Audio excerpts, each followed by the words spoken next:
Hey everyone! This is a quick reminder to subscribe and hit that like button.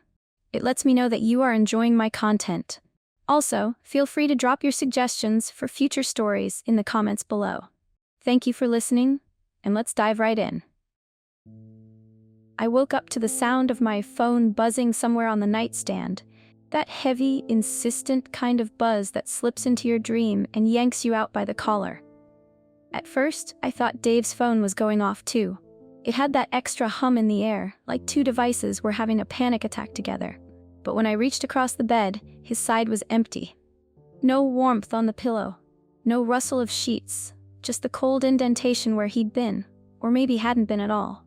I cracked one eye open, squinting against the faint blue light leaking through the blinds. My hand fumbled across the nightstand until it finally found the buzzing rectangle. I blinked harder this time, trying to shake off the weight of sleep, and finally lifted the screen up to my face. It was glowing a deep, unnatural red. Not the soft red of a calendar notification or a missed call. This was jarring, emergency alert red, with bold white letters stamped across the middle of the screen like something out of a disaster movie. Emergency alert, you are not alone. I stared at it for a moment, unsure if my eyes were playing tricks on me or if this was some sort of glitch. The letters didn't blink or animate, they just sat there. Quiet and still and completely absurd. I blinked again, still there. Dave? I called out softly, my voice half cracked with sleep. The word floated down the hallway and disappeared into the silence. No answer. I sat up and rubbed my face with both hands, trying to shake off the heaviness. The bed felt colder than it should have. The room too still. But none of it really clicked yet. I'd just woken up. I wasn't in any shape to process cryptic alerts or empty beds. The phone was still in my hand, the warning still staring at me, like it was waiting for me to understand something I didn't. You are not alone. The phrase sat in the pit of my stomach like a stone. Not frightening exactly. Just wrong. And yet, despite the weirdness of it all, I set the phone down on the nightstand and slid out of bed like it was any other morning. The second my feet touched the floor, I completely forgot about the alert. I padded barefoot into the bathroom, brushed my teeth, tied my hair into a lopsided bun, and threw on the first pair of jeans I could find. Dave must have left early, which wasn't unusual. He sometimes slipped out before sunrise if he had an early shift or needed to help his boss with something. I figured he'd text me later. I didn't worry. Not then. Our apartment opens directly onto the sidewalk, a tiny place in a narrow building just a few blocks from the bakery I usually stopped at in the mornings. When I opened the door, the usual city sounds greeted me. The rush of cars on the road, the hum of distant engines, birds chirping over the low groan of garbage trucks. Everything seemed normal. I stepped outside and pulled my jacket tight, more out of habit than cold. The light was dim but rising. The kind of overcast morning that makes everything look a little bluish and tired. It took me a full minute to realize what was wrong. I stood at the edge of the sidewalk, watching traffic pass by, cars rolling along in orderly lines, tires whispering over asphalt. Brake lights flared, green lights turned yellow, horns blared lazily, but there were no people. Not on the sidewalk, not at the bus stop, not in the coffee shop window across the street. Just empty space where there should have been noise and life. I slowed down near the crosswalk, pretending I needed to check the signal, but really just trying to find a single human being. Nothing. Then I noticed a silver sedan pulling up beside me at the red light. It slowed, paused, then came to a perfect stop next to me. I glanced at the driver's seat. It was empty. No one behind the wheel. No one in the passenger side either. Just a coffee cup resting perfectly in the cup holder, and a slight sway in the suspension, like the car had just shifted its weight on its own. The light turned green, and the car drove off, smoothly, casually. My heart picked up, a slow drumbeat of confusion rising in my chest. Okay, maybe it's a Tesla. They have self-driving features, right? It's not impossible. It's weird, but it's not impossible. Still, something about the way it drove off, too calm, too natural, made my stomach twist. I turned to look back, hoping to catch a logo or a license plate, but it was already gone. That's when my phone buzzed again. I fished it out of my pocket, already a little jittery. The screen lit up. Dave. Are you safe? What is going on? I frowned, walking slowly back toward the apartment. Yeah, I'm safe. What do you mean? There was a pause. Not long. Just long enough to make the silence around me feel thicker. Have you been outside? I am, right now. There are no people. I stopped walking, the message hung in the air between us like fog. What do you mean, no people? There was no answer this time, just a single text that followed a few seconds later. Just meet me back at the apartment. I'll be there in 10 minutes, that's all he wrote. No explanation, no voice note, no call. And maybe it was the tone, or lack of one, but something about that message made my throat tighten. Dave doesn't get scared easily. He's the kind of guy who keeps his cool during arguments, emergency drills, power outages, you name it. But this felt different. This felt urgent. I turned around and started walking fast back the way I came. The city hadn't changed. Still no people. Still cars cruising along without drivers. A vending machine lit up in a storefront. A coffee shop's neon sign buzzed faintly through the window. Everything moved. Everything worked. Except the people were missing. By the time I reached the apartment, I was sweating despite the chill. My hands shook as I reached for the doorknob. The door wasn't fully open, but it wasn't shut either. Just cracked. Slightly ajar, like someone had stepped inside and hadn't bothered to pull it all the way closed. I pushed it open, slow. Dave? I called louder now. Nothing. I stepped into the apartment and gently closed the door behind me. The sound of it clicking shut felt final, heavy, like sealing a box. The apartment was still. Still in that wrong kind of way, like someone had paused the world mid-sentence.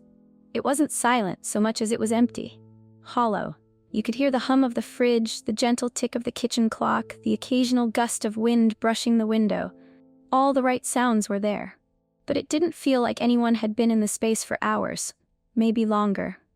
I closed the door gently behind me and called out again, louder this time. Dave? Nothing, not even a creak from the floorboards.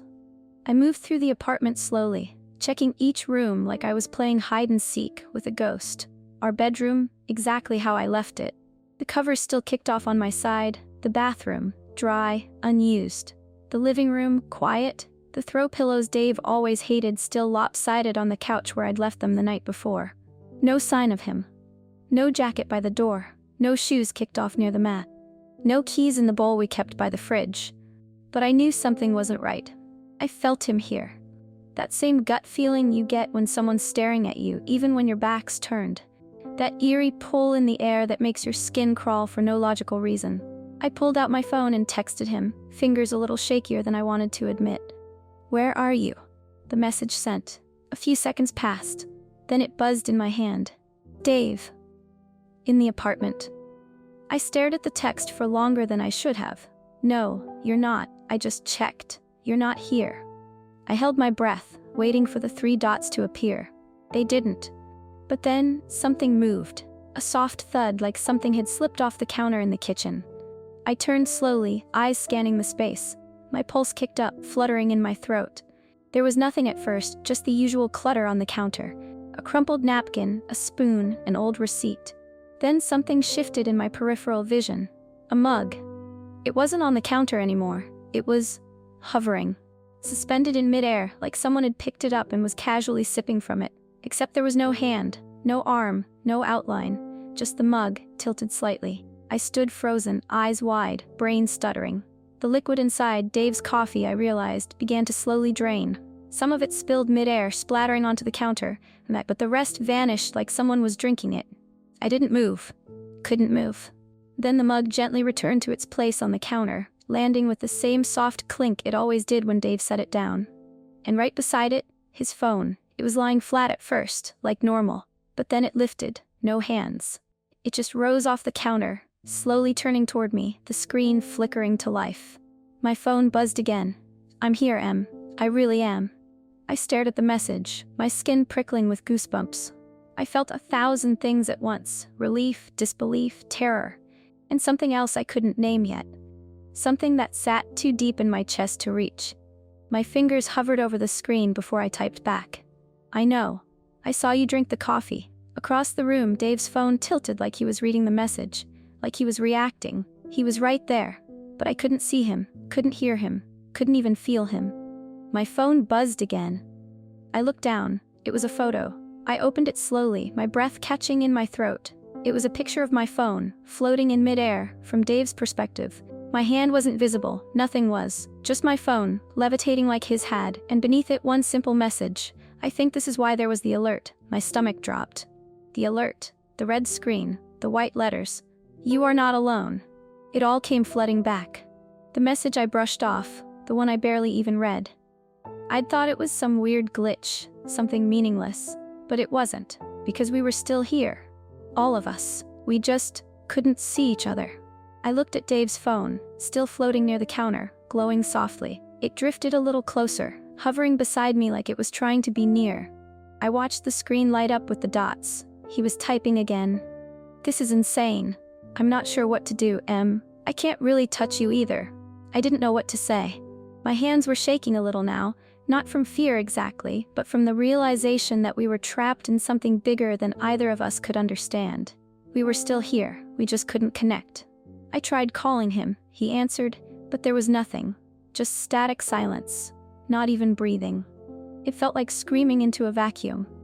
I ended the call and grabbed the remote, turning on the TV. The screen blinked to life. No cable music, no anchors, no morning show banter. Just an empty newsroom. Desks, chairs, lights, but no people. Only a red banner scrolling across the bottom of the screen. People are still there. Don't panic. We are just not able to see each other. The scientists are working on it.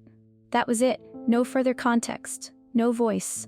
Just that sentence, over and over. Behind me, I heard a quiet rustle. The couch creaked slightly, dipping under invisible weight. Dave. He'd sat down beside me. I turned toward the cushion and saw nothing. No outline, no shadow, but the dip was there. I could feel the space he was taking up. Then something slid into my lap. The notepad. I smiled through the tears in my eyes as I reached for the dry erase markers from the fridge. Our old whiteboard-style chore list was barely legible these days, covered in half-erased notes and joke drawings, but the markers still worked. I wrote on the pad and held it up. We're going to be okay. There was a pause. Then slowly, the other marker lifted from the table. He wrote beneath my line. Promise? Promise. We passed the pad back and forth like we were 16 again, writing notes in the back of class. Jokes, random thoughts. He told me he loved me more than he ever had. I told him he still brewed terrible coffee. We both laughed silently in the same room, together but apart.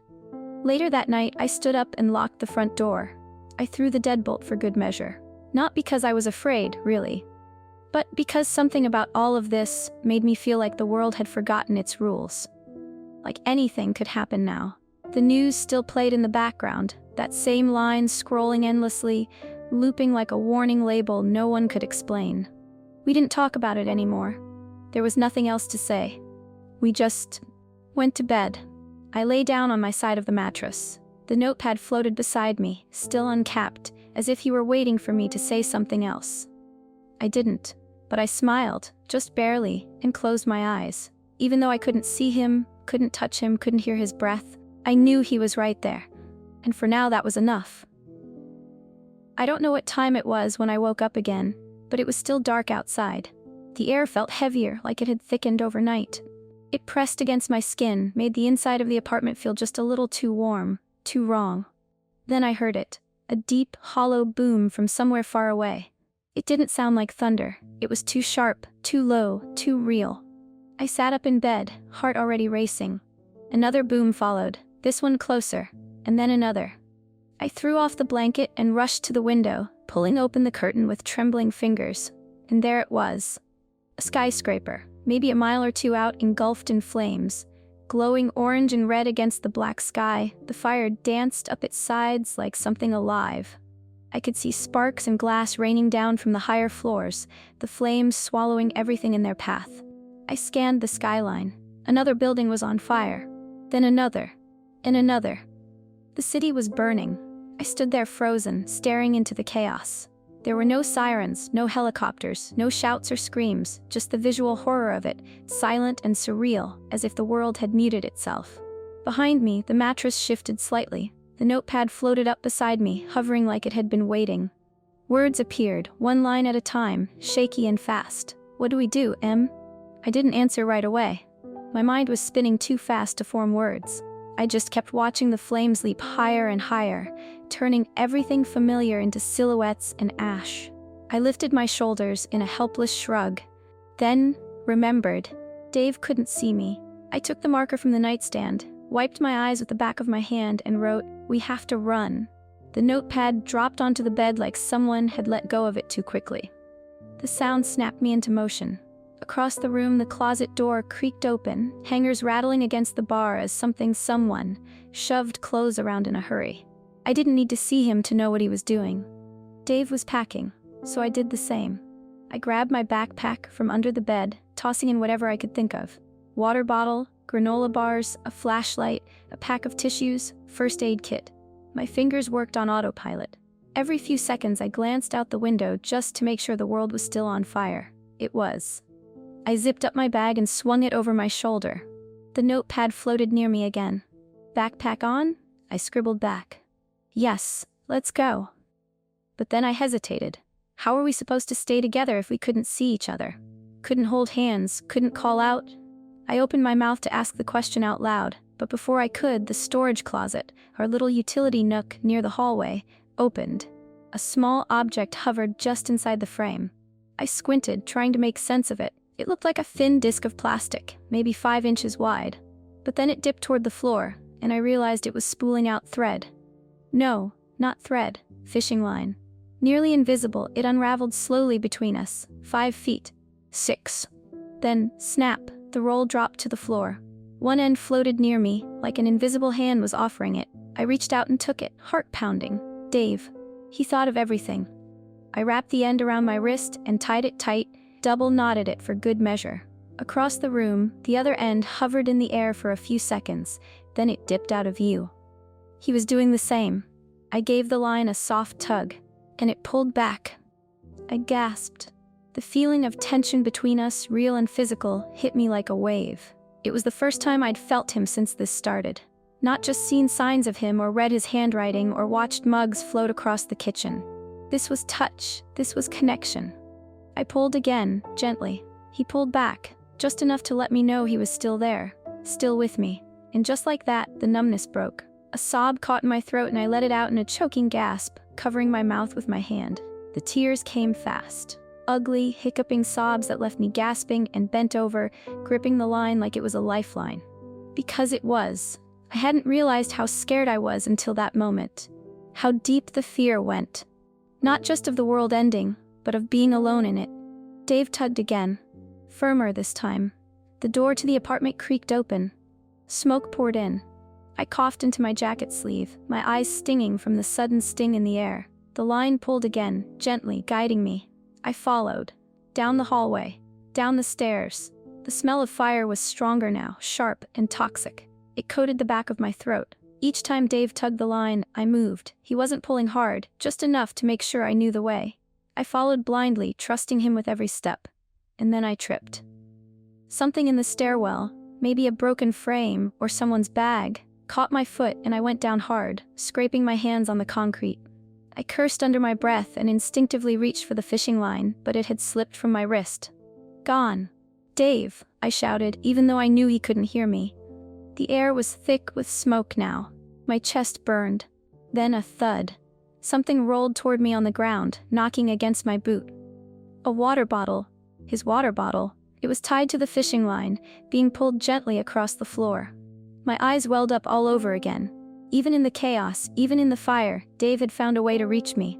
I reached out and nudged the bottle with my foot. It paused. Then the line snapped taut again. He knew I was there. I got up, coughing hard, and followed the pull. We ran, together, invisible, connected by a thread and pure instinct. The lobby was filled with smoke. I shielded my face with my arm, tears running down my cheeks from the sting in my eyes. We burst through the front doors and stumbled into the cold night air. I dropped to my knees on the sidewalk, gasping. The air outside wasn't clean, but it was better than inside. Behind us, our building was burning. The top floors were already engulfed, windows exploding one by one. Flames danced up the side of the brick like they were alive. If we hadn't woken up when we did, we'd be dead. I looked beside me.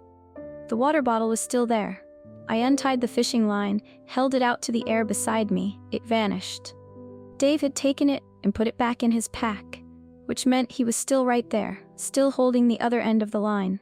I retied it around my wrist. He tugged once, I tugged back, and we started walking.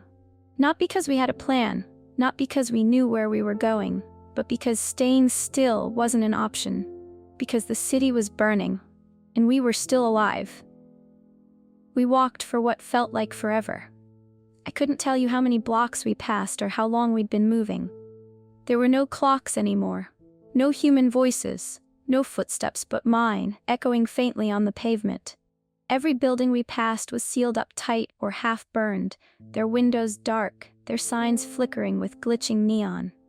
We didn't talk, not that we could, but the fishing line stayed tight between us, and every now and then Dave would give it a little tug, like he was checking to make sure I was still there. I always tugged back. Just a soft pull, a simple signal that we were still together. We didn't see anyone. Not that we would.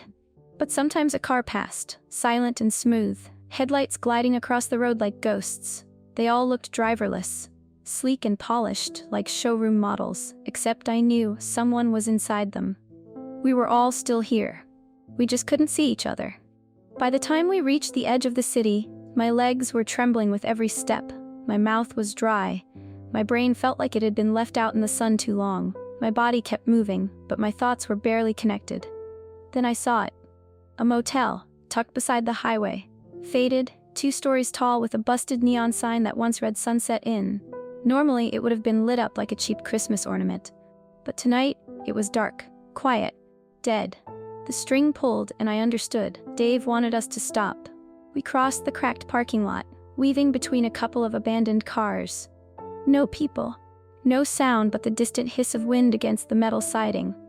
The reception door was unlocked. I slipped inside first, holding it open behind me until I felt the pull of the line again. He was there. The lobby smelled like dust and old carpet cleaner. There was no one behind the desk, just a phone off its hook and a map of the surrounding area curled up on the counter. A key rack hung on the back wall, most of it empty. I stayed still, and sure enough, one of the few remaining keys lifted gently from its hook. Room 112. Dave held it for a second, then the key floated past me toward the hallway. The line tugged again. I followed. The hallway was dim, lit by a single flickering bulb above the ice machine. Wallpaper peeled at the edges. A vending machine hummed softly near the corner, still operational, its red, Coca-Cola logo the brightest thing in the building. We reached room 112. The key slid into the lock, turned, and the door creaked open with a long, aching groan. I stepped inside and waited. A second later, the door shut behind me with a soft click, and then another clunk as the deadbolt turned. Dave had locked it. The room was small, barely enough space for a bed, a dresser, and a little table with a cracked plastic chair. The walls were a sickly beige. The carpet was stained. The curtains were shut tight, but it was shelter. And right now, that was enough. I sat down on the edge of the bed, every muscle in my body aching. A moment later, the mattress dipped slightly beside me. Dave sat down too. I couldn't see him, of course. Couldn't hear him breathe. Couldn't turn and meet his eyes. But the weight on the bed was real, and it was warm, and it was him. I reached for the notepad in my backpack and pulled out one of the dry erase markers. I didn't know what to say, but I didn't want silence. Not now. I wrote, "What a day, huh?" The marker lifted from my hand. A few seconds passed. Not exactly the romantic getaway I had in mind. I smiled, tired and a little shaky. It felt good to smile, like I still remembered how.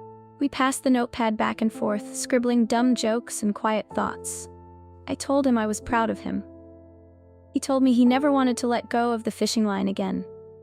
I wrote that I could still feel the burn on my wrist where I'd tied it too tight, and he wrote back. Good. That means I'm still there. We didn't talk about the city. We didn't talk about what was happening outside or whether anyone else had made it out or what came next. We just existed together.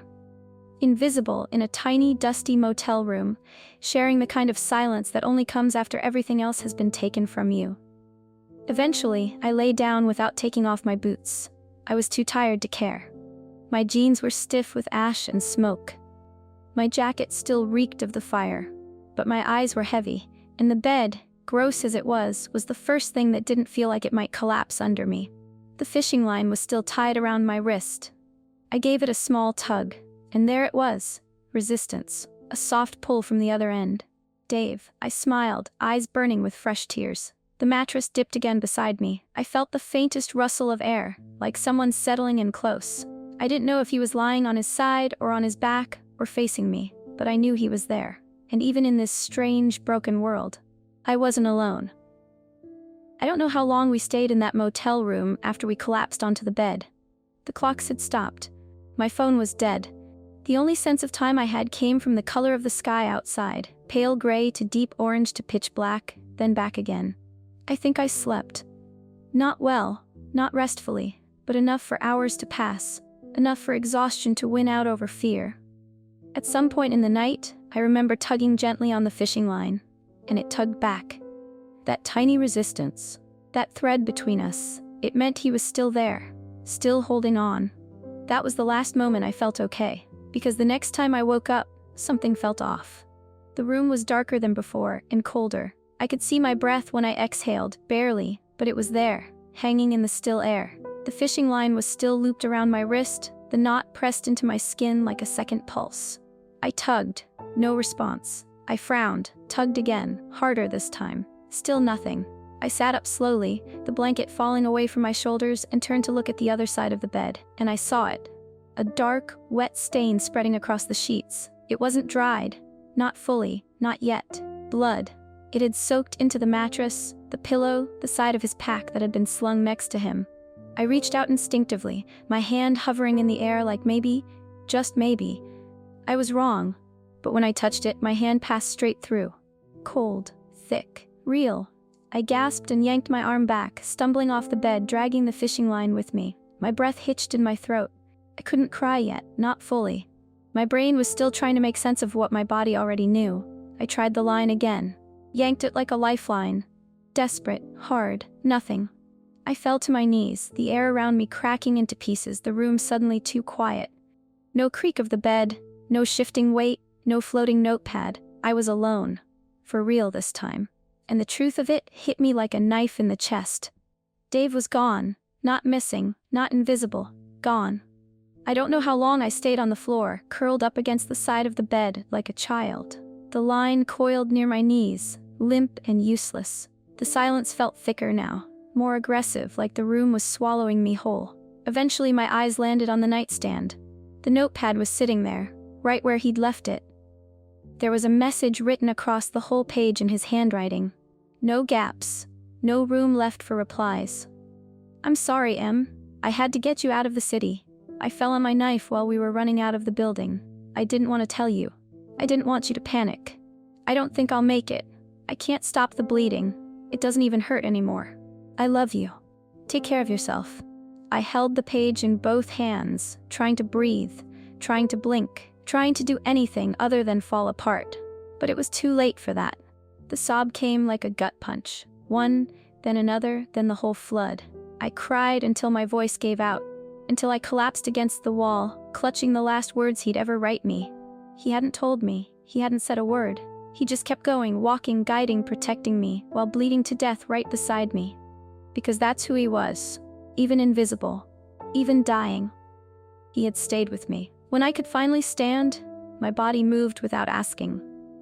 I washed my face with water from the bathroom sink, brushed my hair with a comb I found in a drawer, put on a fresh sweatshirt, something left behind by whoever used to sleep in this room. Not because I wanted to live, because he made sure I could.